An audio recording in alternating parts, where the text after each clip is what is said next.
This is the Five Stars podcast. Let me talk to you. Hi.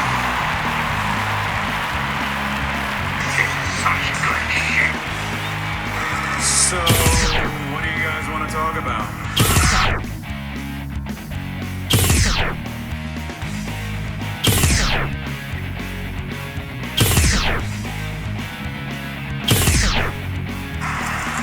Tell me we're not telling lies.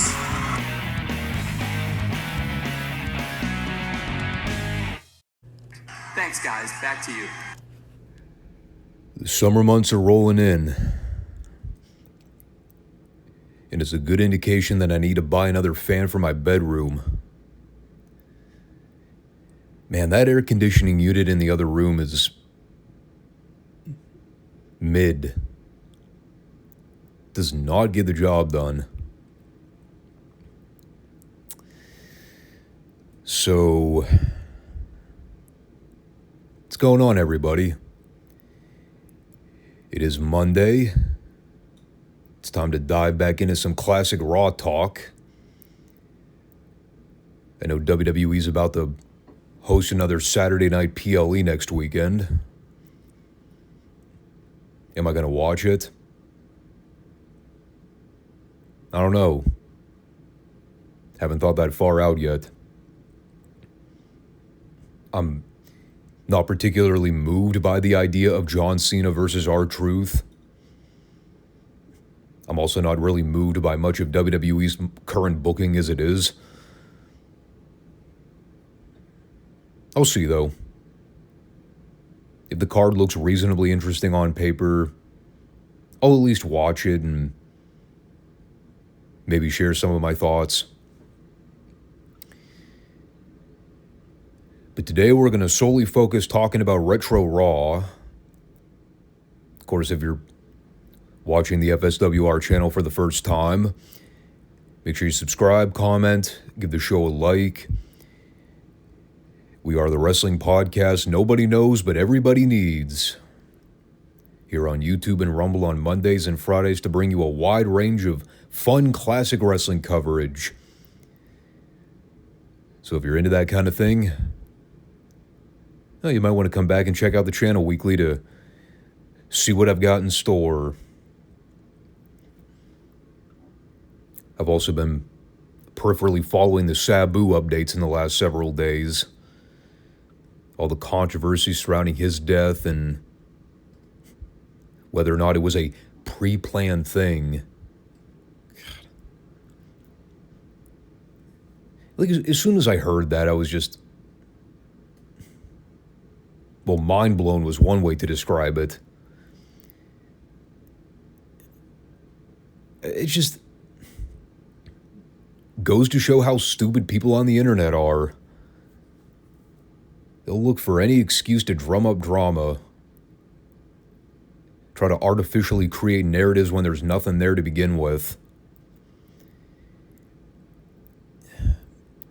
Look, I'm not going to sit here and talk about the whole Joey Janela story, what was supposed to be Sabu's retirement match at some GCW event. I don't know why anybody would try to give that company more publicity than necessary. But the problem now is that because the story is so topical and there's so many unanswered questions about it, that's all that people are going to be talking about with Sabu. What was his real cause of death? Did GCW play a part in expediting it? You know, instead of actually talking about Sabu, the personality, now it's going to be about conspiracy theories.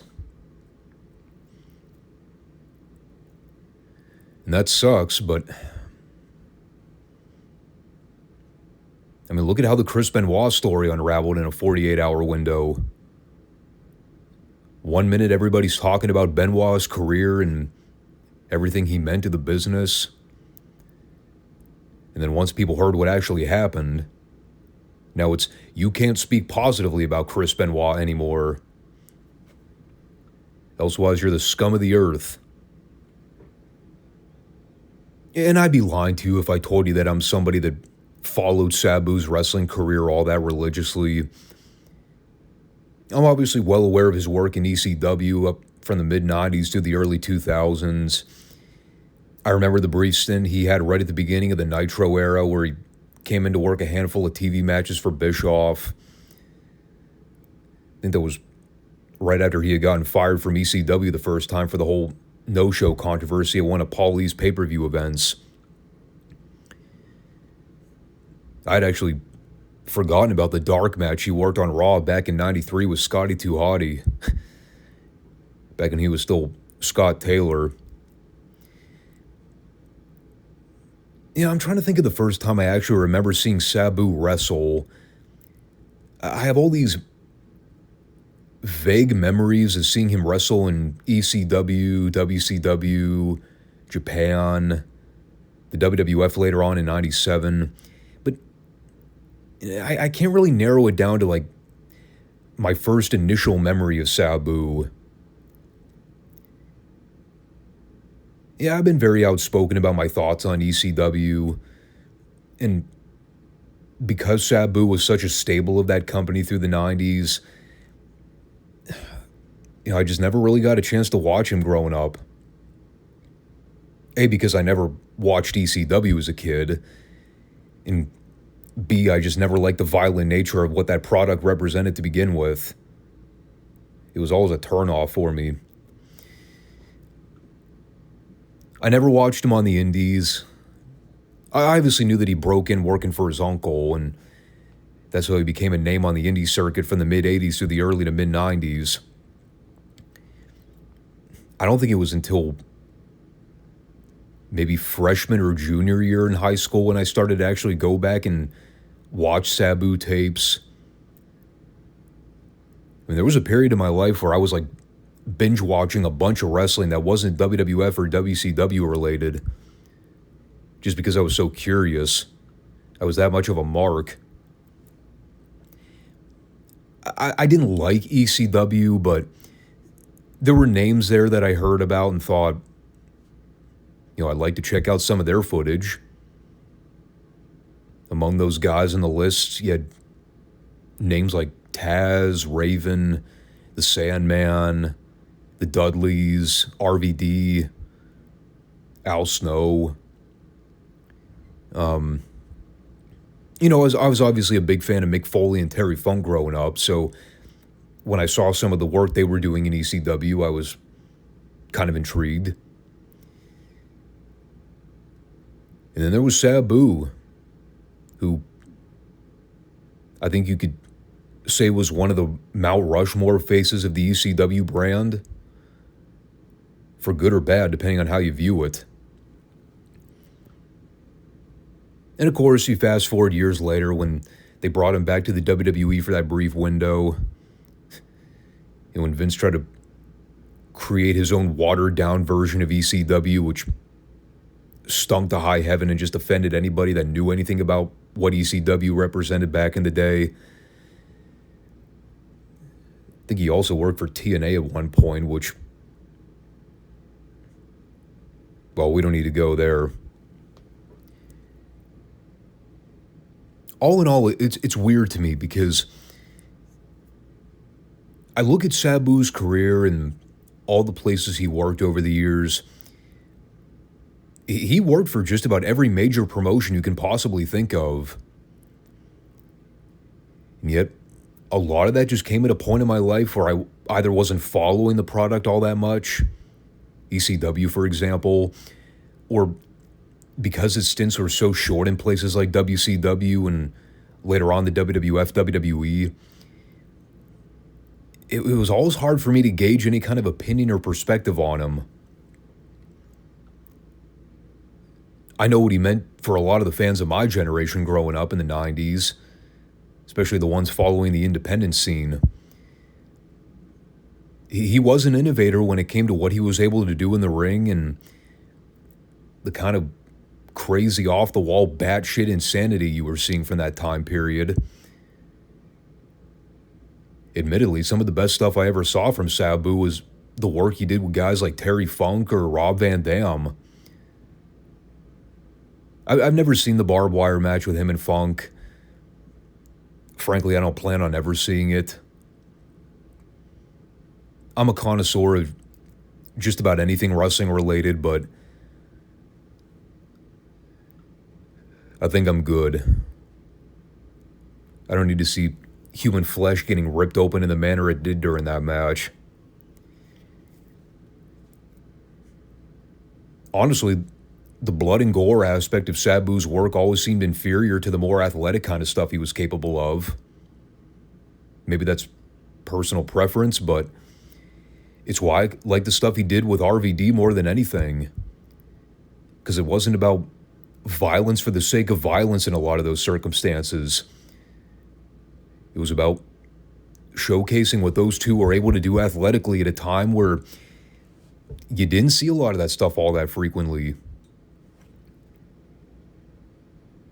You think about it this way, too.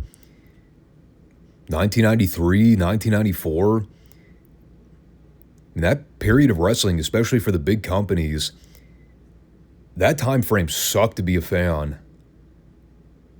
I was young, but I was alive during that period. WWF was the shits. WCW was practically a non-entity.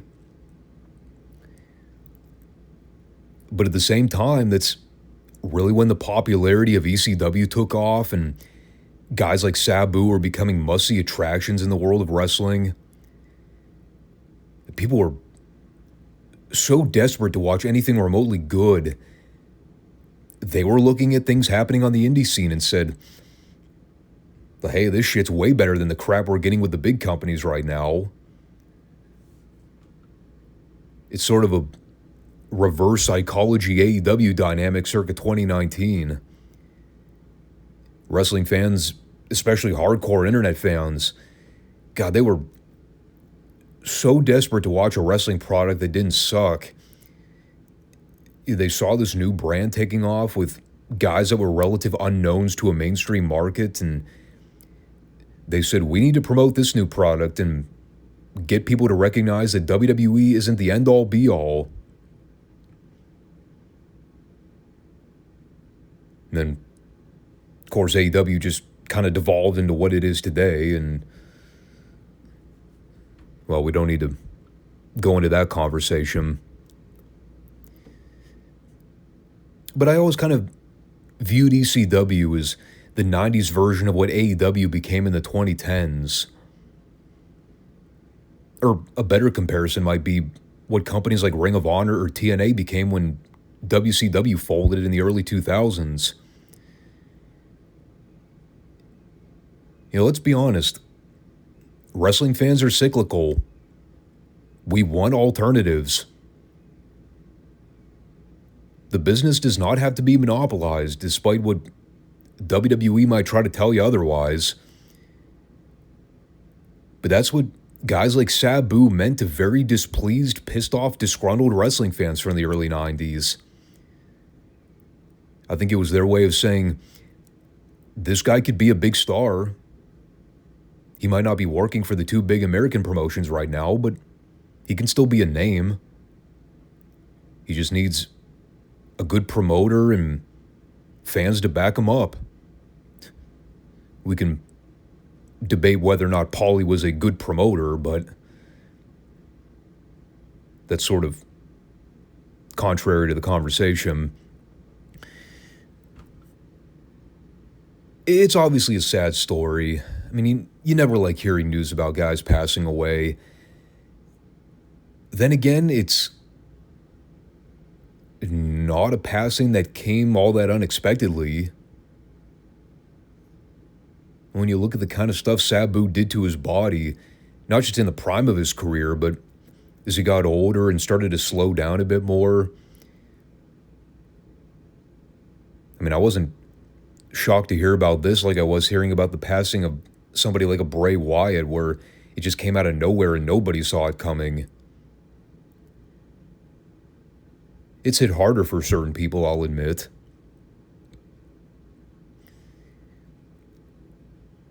I'll just kind of wrap up this portion of the show by saying that I obviously wish for or I wish the best for Sabu's family and friends, anybody that's close with him in the business. You know, he was somebody that effectively carried on the legacy of a profession that really wasn't all that popular in the early to mid 90s. Out of anything you can say about Sabu's career, I think you can consider that one of his greatest contributions to wrestling, outside of anything he ever did in the ring. He kept professional wrestling cool. He kept fans engaged. There's something to be said for that.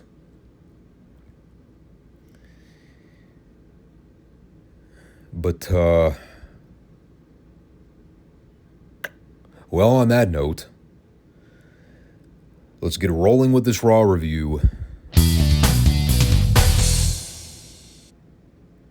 So I actually took a decent amount of notes with Raw this week. I don't know why. Show wasn't any better than what we normally get. Most of it's just a giant run-on blurb about random crap that had nothing to do with anything in particular.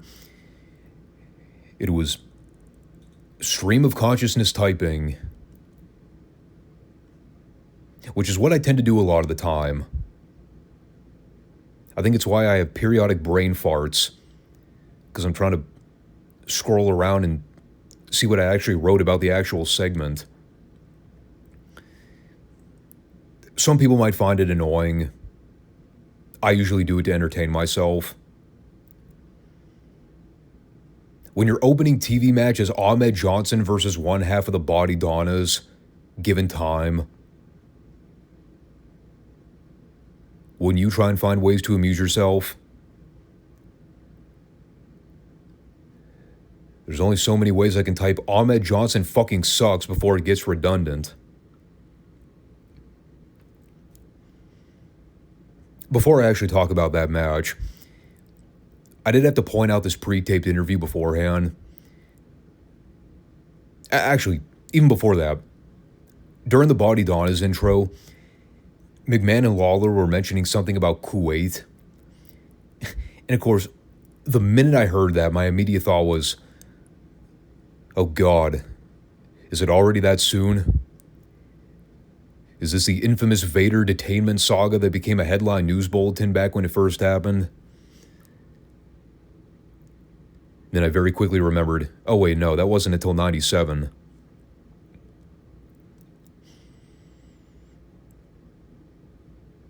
For those of you that have no idea what I'm referring to, stay tuned. You'll be hearing plenty more about Kuwait in, I'd say about 8 to 9 months.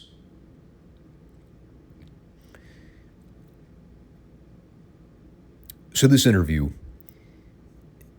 JR is trying to get Ahmed's thoughts on something. I didn't even bother writing down what the initial conversation was supposed to be about.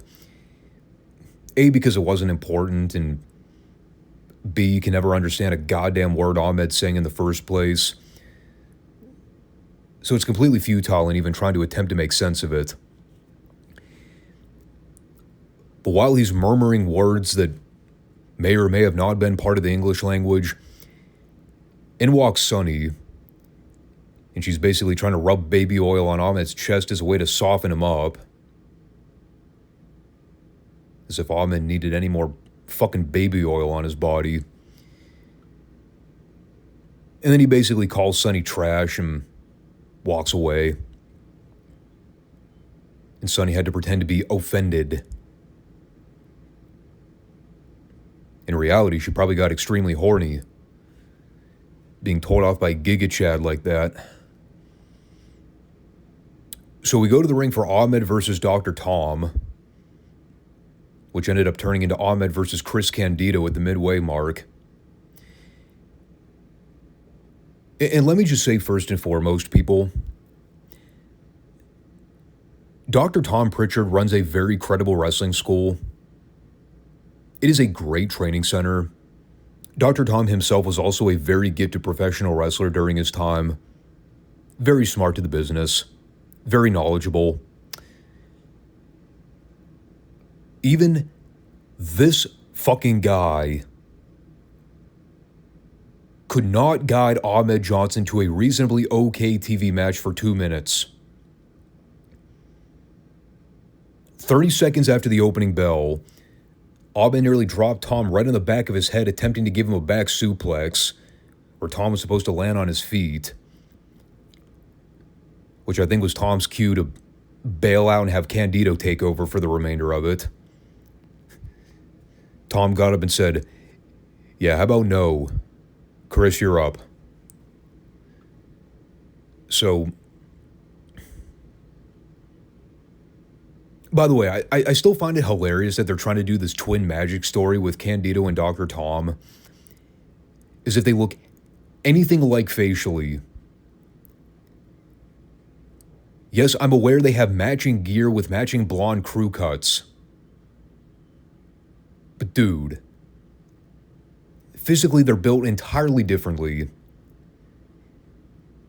This isn't a Ron and Don Harris situation where it was literally impossible to ever distinguish who was who.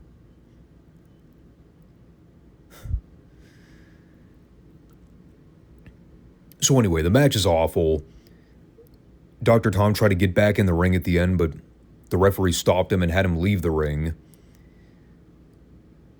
So I guess he just never realized that Dr. Tom was Zip and that Candido was Skip. I don't fucking know. Anyway, Candido got nailed with a spine buster and put away with a Pearl River plunge. Yes, the World Tag Team Champions were used as job fodder in the opening television match just days prior to having to defend their belts against the New Rockers. Don't question it.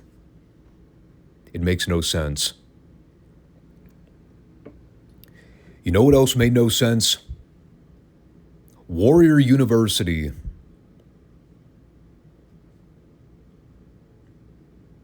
I know. Everybody's asking, what?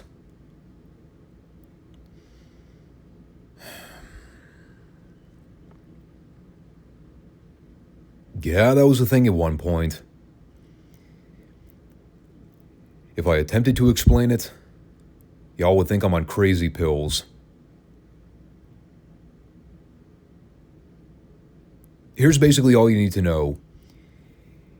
It was a failed attempt at Jim Hellwig trying to run a training school in, I believe, Scottsdale, Arizona. And the funny part wasn't even really the idea that Warrior tried to run and operate a wrestling school at one point in time. The funny part is him trying to sell it as a place where if people put in the hard work and dedication, they'll be able to look like the Ultimate Warrior someday.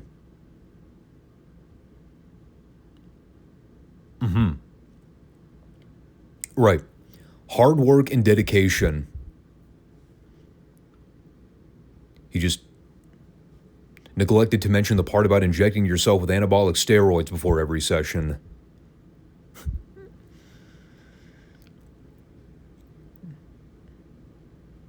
Yeah, I don't ever remember hearing about too many people graduating from that school. Certainly nobody that made it big.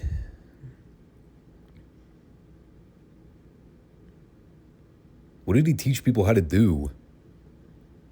Torque on the ring ropes? Snarl? Maybe they got some decent cardio in. The Ultimate Warrior did a lot of running in his heyday. Not well, but I'm trying to give him the benefit of the doubt. Work with me here. So we went back to the ring for Vader versus Duke the Dumpster. Didn't I just read recently that Duke Droese got arrested for something? Thought I saw an article pop up about that the other day. Might need to go research that.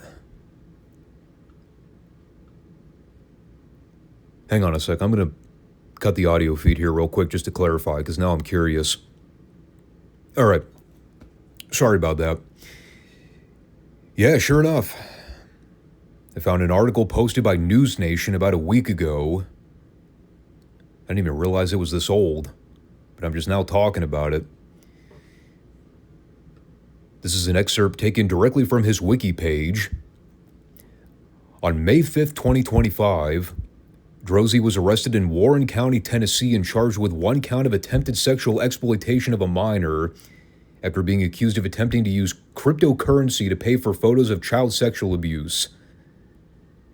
The transaction was denied by the Coinbase, who was then tipped off by the Federal Bureau of Investigation as to what Droese was allegedly attempting to do. Following an investigation, Droese was arrested and booked into the Warren County Jail, where his bond was set at $10,000.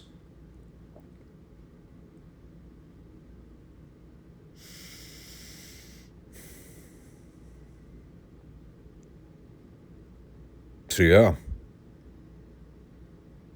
Who knew that Duke the Dumpster was a real-life piece of shit? Guess his gimmick is much more fitting in hindsight. That was a good Vince call. Out of all the rotten gimmicks he gave people back in the day, in hindsight, he got this one right.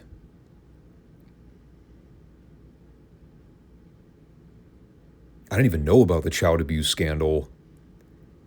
I only knew about the substance charge he got hit with back in 2010 or whenever it was. Who knew that Duke had a little bit of a fetish for the Utes?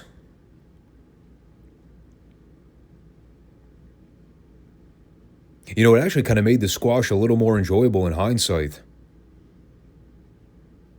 I know for a fact that Vader was potatoing him on some of those early jabs. It wasn't a traditional squash in the sense that Vader just went out there and beat the shit out of him and won with his finish. And they gave Duke a few hope spots at the end before he went up and missed a diving splash. And then Vader promptly hit him with a power slam and a Vader bomb. The best part was Jim Cornette and Jerry Lawler cackling like high school children next to Vince. The two most biased heel personas on the entire roster, just not even pretending to be impartial.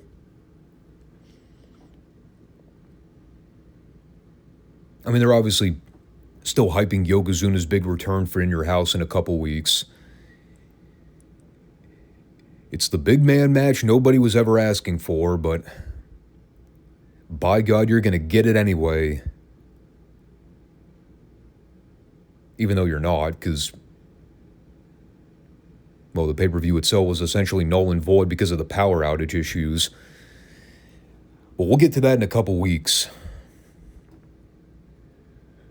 So then we had a promo segment with Paul Bearer and The Undertaker. They wheeled a golden casket down to ringside with Goldust's name engraved on it. And they started by doing their usual dark and mysterious promo work, talking about bringing Goldust to the dark side.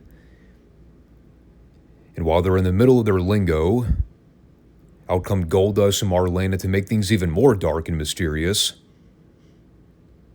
Only this was the unsettling kind. It did lead to an unintentionally funny moment where Goldust is hitting on The Undertaker, and as he goes to lean in to get a whiff of his scent, he goes, "What kind of cologne is that? Is that embalming fluid number 5?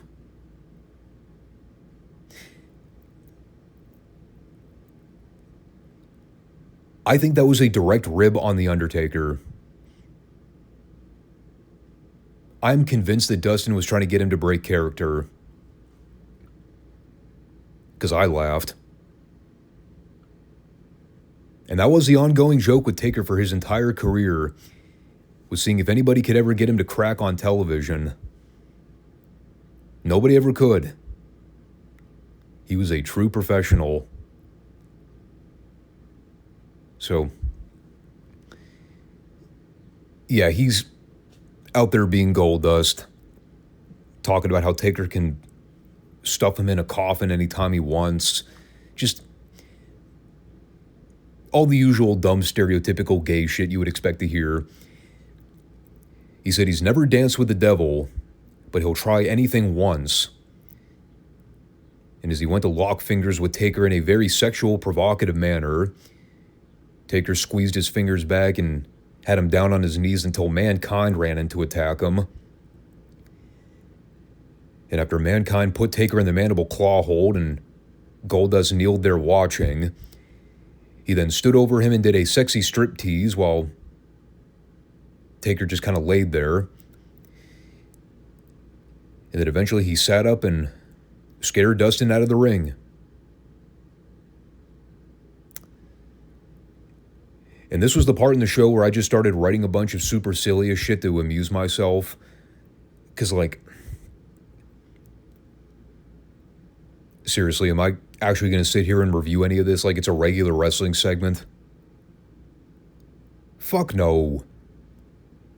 Of course this was stupid.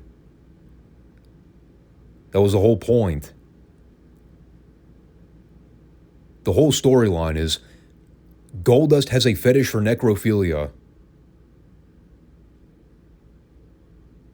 The epitome of bad sports entertainment writing. And this isn't even the most offensive thing they had Goldust do with this gimmick. Just wait until Russo gets his hands all over it in about a year's time. I'm still not convinced he doesn't have his hands all over it right now. That's how bad it is. Then we had Justin Hawk Bradshaw going over Aldo Montoya in a boring match that I fell asleep to watching at home. I'm not kidding, I actually fell asleep watching this.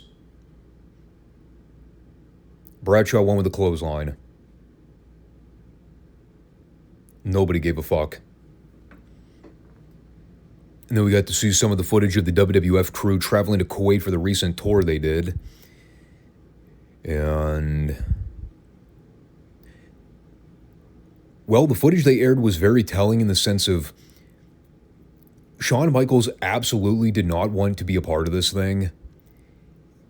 He just had that expression on his face like, fuck, I don't want to be here.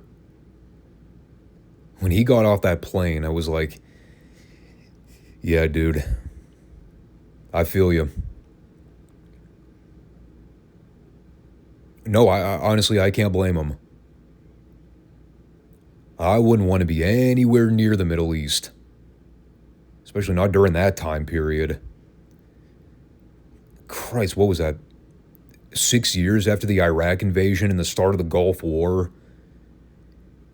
And you're just freely sending the WWF crew into hostile territory where surrounding terroristic threats are still going on? Fuck that noise. I don't care how many fans they got there. Actually, the only threat here was Davey Boy attempting to drown Shawn in the ocean while the camera guy stood there and filmed it. Which was a dick move. Davey grabs Shawn by the hair and starts to push his head underwater. Camera guy's just standing right there filming it. Like, hey, look at that.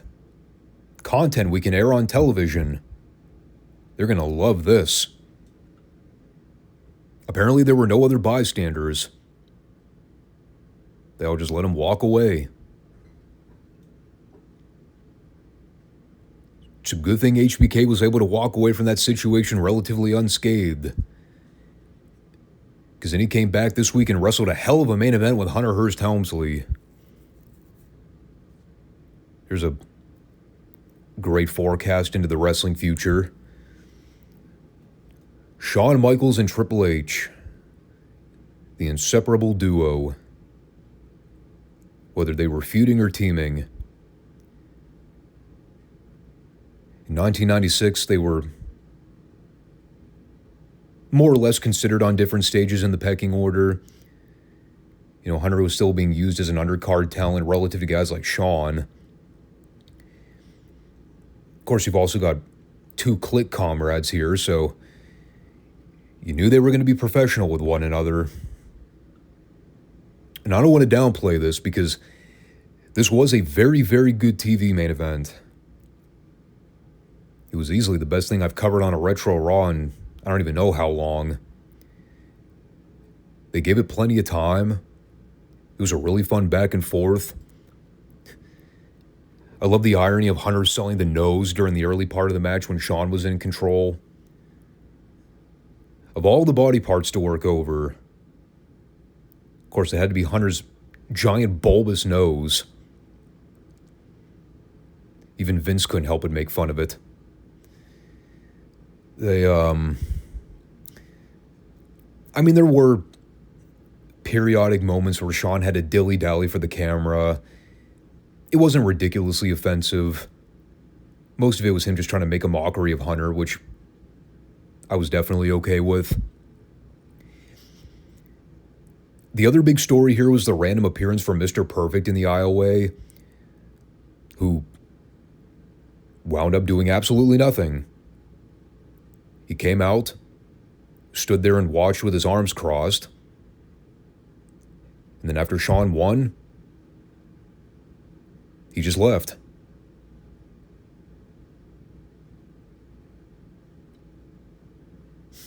Great. Nice cameo, Kurt. I don't know what the purpose of it was. If this is leading to some kind of story or angle down the road, I have no memory of it. I'm pretty sure Mr. Perfect's gone from the WWF by like early 97. Maybe even a little before that.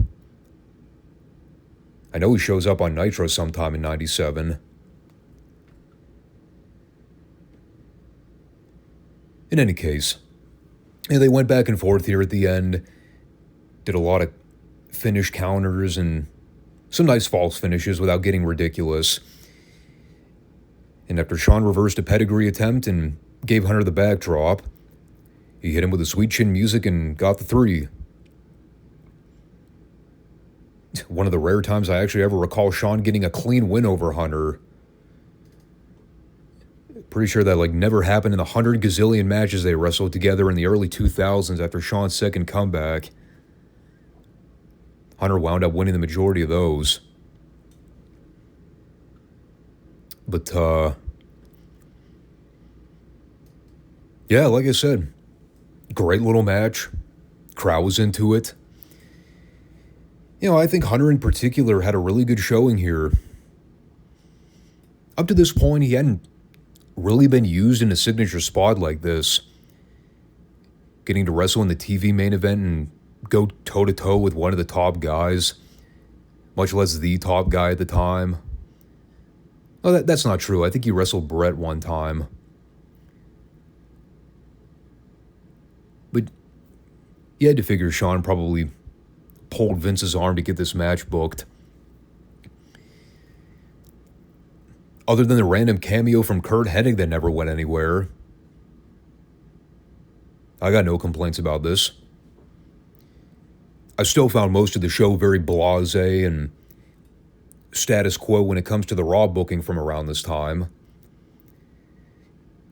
We got, I think, 2 weeks before the In Your House calamity that we'll talk about in more detail soon.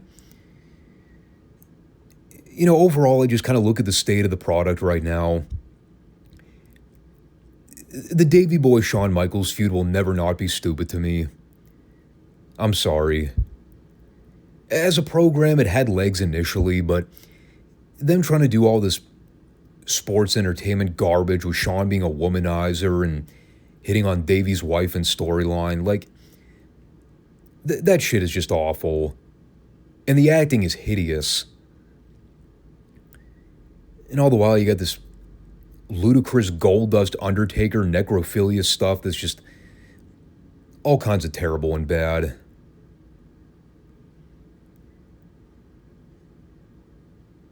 I'm starting to think this pay-per-view was a victim of divine intervention.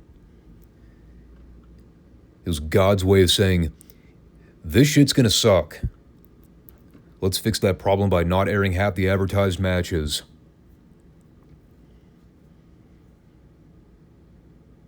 At this rate, I'm kind of just buying my time waiting for the King of the Ring pay-per-view in June.